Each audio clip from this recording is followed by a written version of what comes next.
자, 오늘은 4강 긴 주어에 대해서 공부를 할 건데 이 부분 같은 경우는 선생님이 이렇게 표시해 둔 것처럼 엄청 중요하단 말이야. 문법 문제로도 중요하고 문장 구조 분석에도 중요하고 해석할 때도 굉장히 중요하기 때문에 이 부분 학생들이 여러 번 보면서 문장 하나하나를 정확히 분석하고 이해하고 해석할 수 있었으면 좋겠어. 자, 일단은 오늘 배워야 할 내용을 선생님이 간단히 정리해 둔 건데, 일단 문장에서 가장 중요한 게 주어하고 동사를 찾는다 그랬지. 그런데 이 주어가 이제는 길어지는 거야. 그러면 이 주어가 길어지는 이유가 뭘까? 바로 수식이야. 이 주어라고 하는 이 문장 성분은 명사라고 하는 품사이기 때문에 이 명사를 앞과 뒤에서 수식할 수 있단 말이야. 명사를 수식하는 거 이게 뭐지? 그렇지, 형용사야. 그래서 형용사가 단독으로 앞에서 이 명사를 꾸며주기도 하고 형용사 구라던가 형용사 절을 만들어가지고 뒤에서 이 명사를 꾸며주기도 한다는 거지. 그렇기 때문에 주어가 굉장히 많이 길어지는 거지. 그리고 이렇게 긴 주어 중에서도 정확히 누가 주어인지를 파악한 다음에 이 주어하고 동사의 수일치하는 것도 굉장히 중요한 거야. 그리고 오늘 배울 내용 중에서 가장 중요한 거, 이 명사를 꾸며주는 이 형용사구, 형용사절의 종류인데 첫 번째 전치사 플러스 명사구야, 두 번째 투부정사, 세 번째 분사, 네 번째 관계사라 해가지고 이 네 가지 종류가 이 명사를 꾸며줄 수 있다는 거야. 그러면 이 부분에 대해서 조금 더 자세히 알려줄게. 자, 여기 보면은 제일 처음에 전치사 플러스 명사구가 나와 있는데 항상 전치사가 보이면 그 뒤에는 명사가 존재하고 전치사 플러스 명사구를 묶으라 그랬어. 이 전치사 플러스 명사구는 첫 번째 문장에서 형용사가 돼가지고 앞에 있는 명사를 꾸며줄 수가 있고요. 또는 부사가 될 수 있다는 거지. 특히나 전치사 플러스 명사구가 주어 뒤에 위치한 경우에 대부분은 이 주어를 꾸며주는 형용사 역할을 한다는 거. 알겠지? 두 번째, 투 부정사 같은 경우는 동사였지만 이제 투를 붙이면서 더 이상 동사 아니라 명사가 되기도 하고 형용사가 되기도 하고 부사가 되기도 한단 말이야. 그래서 형용사 됐을 경우에 당연히 얘가 명사를 수식하기 때문에 이렇게 명사 뒤, 다시 말해서 주어 뒤에 올 수 있다는 거. 알겠지? 세 번째, 분사라고 하는 게 있단 말이야. 영어에서 분사는 종류가 두 가지야. 현재 분사, 과거 분사. 현재 분사 같은 경우는 동사에 ing를 붙인 거, 과거 분사 같은 경우는 동사에 ed를 붙인 거. 똑같이 분사도 동사의 형태를 바꿨기 때문에 이제는 품사가 바뀌는 거야. 이때 분사라고 하는 것은 역할이 형용사 역할이야. 형용사이기 때문에 뭘 꾸며줄까? 그렇지. 똑같이 명사를 수식하겠지. 그런데 시험에서는 현재 분사를 쓸지 과거 분사를 쓸지가 시험에 잘 나와. 똑같이 명사를 수식하지만 두 개의 차이가 있기 때문에 시험에 잘 나올 수밖에 없겠지. 현재 분사를 쓰는 경우는 이 명사를 꾸며줄 때 이 명사가 이 동사 하는 거야. 결국 능동 관계가 있어가지고 해석할 때는 이 동사 하는 명사라고 해석하는 거고요. 과거 분사 같은 경우는 이 명사가 이 동사 되는 거야. 그래서 동사 되는 명사 해가지고 수동의 의미가 있다는 거. 알겠지? 그리고 관계사에 대해서는 이미 배웠는데 관계사에 대해서 전반적인 걸 좀 알려줄게. 일단 관계사라고 하는 것은 앞에 이렇게 명사가 존재해서 전부 다 이 명사를 꾸며준다는 거지. 마치 누구처럼? 그렇지, 형용사처럼. 그래서 관계대명사 또는 관계부사도 형용사 역할을 한다는 것을 첫 번째로 알아둬야 돼. 자, 그런데 시험에 잘 나온 거 뭐냐면 이 관계대명사들 중에서 어떤 거를 쓸래 많이 물어봐. 특히나 who를 쓸래, whose를 쓸래 물어본 거 있단 말이야. 또는요, which를 쓸래, in which를 쓸래 이런 식으로. 그래서 문법과 해석적인 측면에서 둘 다 중요한 게 바로 관계사야. 일단은 관계대명사 중에서 우리가 이 명사의 종류에 따라서 이 명사가 사람이면 who를 쓰고 사람이 아니면 which를 쓰고 사람이든 사람이 아니든 that을 씁니다 라는 걸 알고 있을 거야. 그리고 who나 which나 that 같은 경우는 뒤에 있는 문장이 불완전해가지고 뒤에 있는 문장에 주어가 없거나 목적어가 없습니다 라고 했지. 뒤에 있는 문장에 주어가 없는 경우는 who나 which나 that이 주어 대신 들어간 주격 관계대명사 되는 거고 뒤에 목적어가 없는 경우는 who나 which나 that이 목적어 대신 들어간 목적격 관계대명사다라고 했단 말이야. 그런데 가끔 시험에서 who를 쓸래, whose를 쓸래 물어보는 거 있단 말이야. who나 whose는 둘 다 앞에 이렇게 명사가 사람일 때 쓸 수 있다는 거지. 이때 앞에 있는 이 명사를 보고 who인지 whose인지 고를 수가 없는 거고요. 이 whose 같은 경우는 특징이 소유격이야. 소유격이라는 것은 나의, 너의, 그의 라고 해가지고 뒤에 있는 이 명사를 꾸며주는 역할만 할 뿐이지 이 whose 자체가 문장의 성분이 되지 않기 때문에 뒤에 이렇게 완전한 형태의 문장이 온다라는 거지. 결국 앞에 명사가 존재하고 who를 쓸지 whose를 쓸지 물어보면 뒤에 있는 문장이 불완전하다면 who를 쓰는 거고요. 뒤에 있는 문장이 완전하다면 whose를 쓰는 거야. 두 번째, 시험에서 which를 쓸지 in which를 쓸지 물어본단 말이야. 다시 말해서 그냥 관계대명사를 쓸지 전치사 플러스 관계대명사를 쓸지를 물어본다는 거지. 이것도 똑같이 앞에 이렇게 명사가 존재해. 앞에 있는 명사가 사람이 아니래. 물건이래. 그러면 당연히 위치 쓸 수 있지. in 위치도 쓸 수가 있단 말이야. 이것도 역시 앞에 있는 이 명사를 보고 위치인지 in 위치인지 고를 수 있는 게 아니라 뒤에 있는 문장을 보는 거야. 그래서 뒤에 있는 문장이 불완전하다면 위치가 맞는 거고요. 뒤에 있는 문장이 완전하다면 전치사 플러스 관계대명사가 맞는 거야.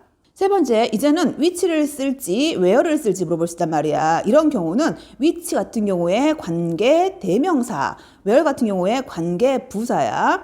이도 마찬가지로 앞에 있는 명사를 보는 게 아니라 뒤에 있는 문장이 불완전하다면 위치를, 뒤에 있는 문장이 완전하다면 관계 부사인 where를 쓰는 거지. 그래서 관계사 같은 경우는 이런 식으로 문법 문제 잘 나와. 다시 한번 정리해 줄게. 일단 관계사 같은 경우는 앞에 이 명사가 존재해서 이 명사를 꾸며줄 수 있습니다. 마치 누구처럼? 형용사처럼. 그런데 관계대명사인 who나 which나 that 같은 경우는 뒤에 있는 문장이 불완전하고요. 관계대명사인 whose 그리고 전치사 플러스 관계대명사 그리고 모든 관계부사 얘들 같은 경우는 뒤에 있는 문장이 완전한 거야. 그래서 여기를 사이에 두고 위에 건지 아래 건지 물어보면 위에 있는 이 세 가지는 뒤에 있는 문장이 불완전하고요. 아래에 있는 것들은 전부 다 뒤에 있는 문장이 완전하기 때문에 뒤에 있는 문장이 완전한지 불완전한지 가지고서 문제를 풀 수 있다는 거. 알겠지? 자, 그럼 이제부터는 본격적으로 예문을 통해서 하나씩 알아보도록 하자. 17번에 some books 해가지고 일단은 books라고 하는 처음 나오는 명사가 보이지? 그러면 이 명사가 이 문장의 주어가 되겠구나 라는 걸 알아야 돼. 그리고 뒤에 뭐가 보이고 있지? useful이라고 하는 형용사가 보인단 말이야. 형용사라고 하는 것은 당연히 명사를 꾸며주는데 바로 앞에 이렇게 명사가 보이기 때문에 이 책을 꾸며주겠지. 그래서 유용한 책. 단 주의할 게 있어. 일반적으로 형용사가 명사를 꾸며주면 형용사가 앞에 위치하는 거지. 예를 들어서 baby. 아기가 있단 말이야. 그런데 굉장히 귀여운 아기가 있습니다. 그러면 cute baby라고 한다는 거야. 그런데 useful 같은 경우는 형용사인데요. 왜 books라는 명사 뒤에 왔습니까? 라고 하면 그냥 몇 개의 유용한 책 그러면 some useful books가 맞아. 하지만 얘가 학생들에게 유용한 해가지고 이 전체가 형용사 역할을 해서 이 책을 꾸며주는 거야. 다시 말해서 단독이 아니라 이렇게 몇 개의 단어가 합쳐져가지고 형용사 구를 만들지. 이런 경우는 뒤쪽에 위치한다는 거. 알겠지? 다시 한번 형용사가 단독으로 명사를 수식할 때는 앞에 위치하지만 형용사 구를 만들어서 형용사가 길어지면 명사의 뒤로 위치한다 라는 거. 학생들을 위한 유용한 몇몇 책들은 얘가 주어겠네. 자, 그리고 여기에 보면 prepare라고 하는 동사가 있단 말이야. 그런데 동사에 ing를 붙였습니다 라고 했어. 그럼 이 동사에 ing 붙인 건 뭘까? 우리가 지난 시간에 공부를 했었지. 동사에 ing를 붙인 형태 같은 경우는 영어에 세 가지가 있다고. 이런 식으로 첫 번째 동명사가 돼서 명사로, 현재 분사가 돼서 형용사로, 분사구문이 돼서 부사로 쓰인다 그랬어. 얘 같은 경우는 바로 앞에 명사가 보이고 있지. 그래서 이 명사를 꾸며주는 현재 분사인 거야. 해석할 때는 이 동사하는 명사라고 해석하면 되겠지. 준비하는 학생들. 자, 무엇을 준비할까요? 시험을. 다시 한번. 시험을 준비하는 학생들. 그 학생들을 위해 유용한 몇 개의 책들은 이게 주어야 되는 거야. 알겠지? 그리고 나서 드디어 동사가 나오는 거지. 이렇게 수식이 길어져가지고 주어하고 동사의 거리가 멀어지면 무조건 주어하고 동사의 수일치 문제 나올 수 있다라는 거. 이 경우에 책들이기 때문에 당연히 were 맞겠지. 바로 앞에 있는 명사가 테스트 단순해요. 그러면 was라고 쓰면 안 된다는 뜻이야. 자, 그리고 동사 형태가 비동사 플러스 pp지 수동이네. 그러면 구비되어 있었어. 어디에 전치사 플러스 명사구를 묶을 거야? 학교 도서관에. 다시 한번 전체 문장 해석해 보도록 하자. 시험을 준비하는 학생들을 위해 유용한 몇 개의 책들이 구비되어 있답니다. 학교 도서관에. 이런 식으로. 자, 그러면 이 문장 같은 경우도 우리가 문법 문제를 만들어 볼까? 자, 일단 방금 설명했던 것처럼 주어와 동사의 거리가 멀어요. 그러면 주어, 동사, 수일치 문제 나온다 그랬지? 주어가 복수이기 때문에 were가 맞는 거야. was를 쓰면 안 되는 거고. 두 번째, 동사의 형태가 이런 식으로 수동이 된다면 수동인지 능동인지 물어볼 수 있단 말이야. 주어가 책이기 때문에 책이 마련하다, 구비하다, 말대한데 안 되는 거지. 우리가 책을 구비하거나 책을 마련하는 거고요. 책 입장에서는 마련이 되어지는 거기 때문에 수동이 맞는 거야. 그리고 이렇게 명사 뒤에 동사 ing가 보이고 있지? 현재 분사라 그랬어. 현재 분사 같은 경우는 항상 시험에 물어보는 게 현재 분사 쓸래? 과거 분사 쓸래? 물어본다고요. 방금 선생님 설명한 것처럼 이 분사라고 하는 것 자체가 형용사가 간다니까? 그런데 이 분사 종류가 현재 분사, 과거 분사 두 종류가 있기 때문에 시험에서는 현재 분사를 쓸지 과거 분사를 쓸지 물어보는 거야. 여기 나온 것처럼 이 현재 분사가 꾸며주는 명사가 학생들이 되는 거지. 그러면 학생이 준비한다, 말 대한대 된다고요. 그러면 능동 관계이기 때문에 현재 분사를 쓴 거 맞는 거야. 이 경우에 과거 분사를 쓰면은 안 되겠지. 알겠지?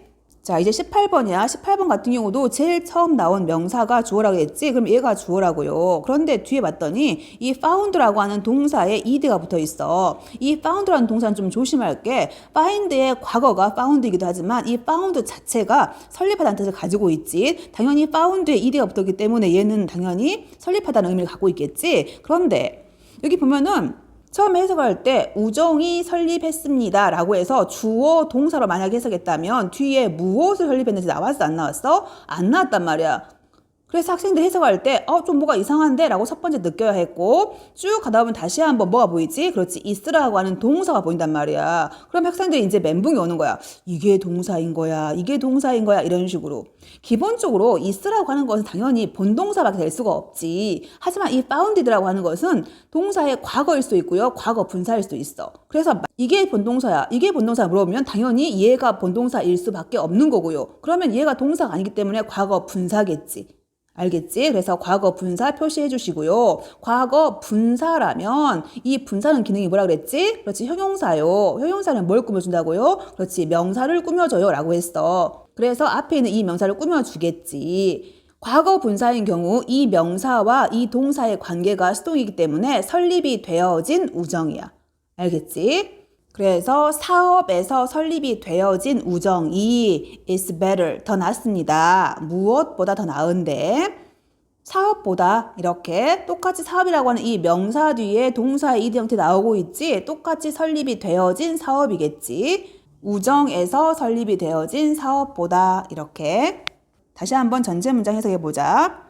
사업에서 설립이 되어진 우정이 더 나아요. 우정에서 설립된 사업보다. 이렇게.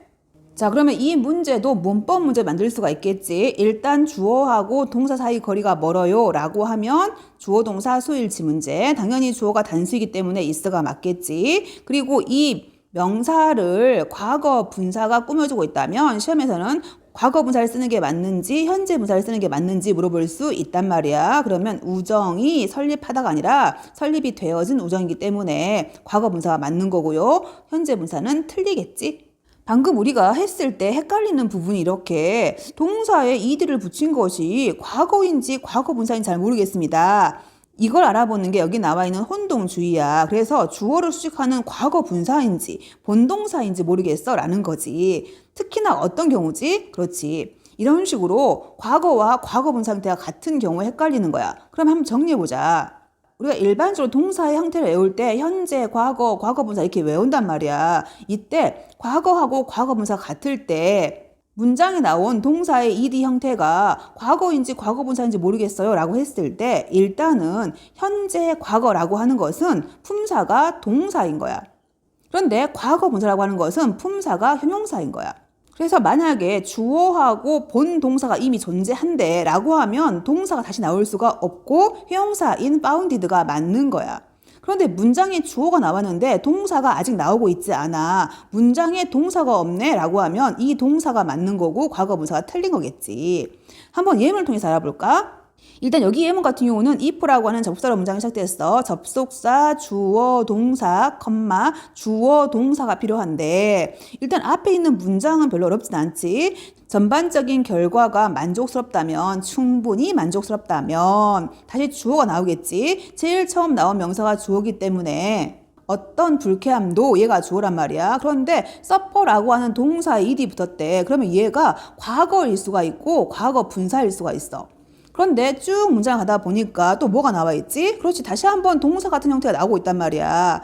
아까 했던 것처럼 첫 번째 이 suffered 같은 경우는 과거일 수도 있고 과거 분사일 수도 있어. 하지만 is라고 하는 것은 누가 봐도 동사밖에 되지 않거든. 그러면 얘가 이 문장 전체의 동사가 되는 거고요. 당연히 suffered 같은 경우는 과거 동사가 되면 안 되는 거고 과거 분사일 수밖에 없다는 거지. 그러면 얘가 분사구나 라는 걸 알았어. 분사의 기능은 형용사. 형용사란 뭘 꾸며준다고? 명사를 꾸며줘. 그래서 앞에 있는 이 명사를 꾸며주는 거고요. 해석할 때는 수동의 의미로서 겪어진 불쾌감 이런 뜻이야. 그래서 얘가 전체 문장의 주어, 얘가 전체 문장의 동사 되는 거고요. 이렇게 과거 분사 구가 얘를 꾸며주고 있는 거지.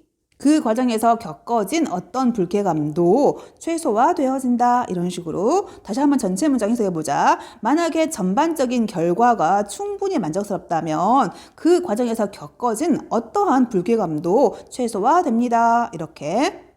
자, 이제 19번이야. 19번 같은 경우는 사람들이라고 하는 명사로 문장이 시작됐지 이 명사가 전체 문장의 주어가 되는 거야. 그런데 바로 뒤에 동사가 나오지 않았습니다. 그럼 학생들이 주어가 길어지겠구나. 그리고 이 주어 뒤에 뭐가 보이지? who라고 하는 게 보여. 어차피 이 people라고 하는 것이 전체 문장에서는 주어 역할을 하지만 품사를 봤을 때는 명사다 보니까 이 명사 뒤에 who가 나왔습니다. 얘 관계대명사구나 라는 것을 아는 순간 수식 표시하시고요. 관계대명사 자리 끝나는 부분을 보는 거야. 어딨지? 그렇지. 여기 있지. 그러면 여기서 관계대명사 절이 이 주어를 꾸며주고 있구나. 그래서 주어와 동사의 거리가 멀어졌구나. 수일치 문제 나오겠구나. 사람들 복수기 때문에 이매진이 맞겠구나. 라는 것을 파악해야 했고 그리고 너희가 관계대명사라고 하는 것을 인식하는 순간 이 관계대명사에서 가장 잘 나오는 문제가 뭐라고? 뒤에 있는 문장이 불완전. 얘 같은 경우는 뒤에 있는 문장에 주어가 없지 주격 관계대명사인 거야. 그리고 얘가 주격 관계대명사이라는 것을 파악하는 순간 앞에 있는 명사하고 이 관계대명사 절에서의 이 동사의 수일치를 합니다 라고 했었어. people이기 때문에 아가 맞겠지 is를 쓰면 안 되는 거야. 이런 식으로.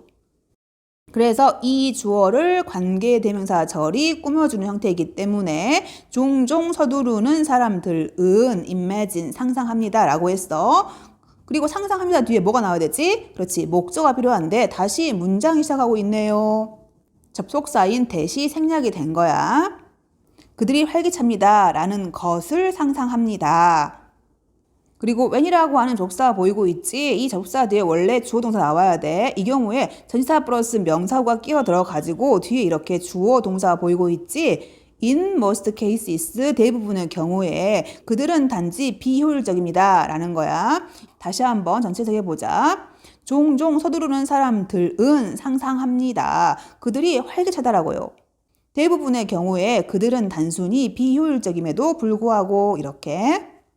자, 이제 20번이야. 20번 같은 경우에 제일 처음 나온 명사가 주어라고 했어. 그러면 주어 표시하시고요. 뒤에 봤더니 전치사 플러스 명사가 보이고 있지? 묶어주는 거야.